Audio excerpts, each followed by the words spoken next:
In today's video, I'm going to teach you how to use drag and drop transitions in Davinci Resolve 16. This video is perfect for both beginners and those who want to polish their editing skills.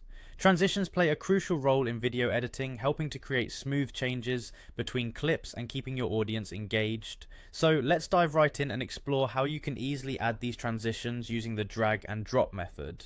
Firstly, we need to open Davinci Resolve. If you haven't already, launch the application from your desktop or app folder. Once Davinci Resolve is up and running, you'll be directed to the project manager screen.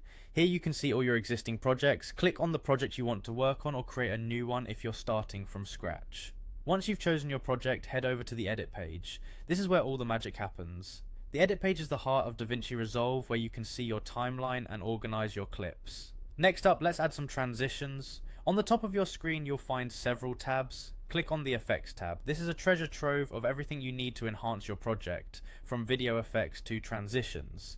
Now you have a variety of transitions at your disposal. Take a moment to browse through them.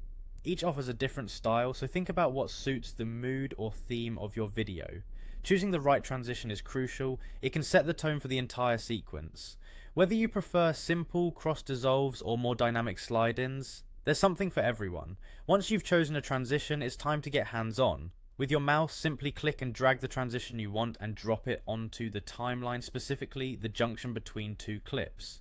It's that easy. This method of dragging and dropping makes it straightforward for anyone, even if you're new to video editing. Take this opportunity to play around with different transitions to see which ones you like best. If you feel a transition doesn't fit, no worries, just delete it and try another. Experimenting is key in editing, and there's no limit to how creative you can be. And there you have it, a quick and simple way to use drag and drop transitions in Davinci Resolve 16. Remember, transitions are just one part of creating a seamless and professional looking video. Don't be afraid to experiment and find what works best for your style.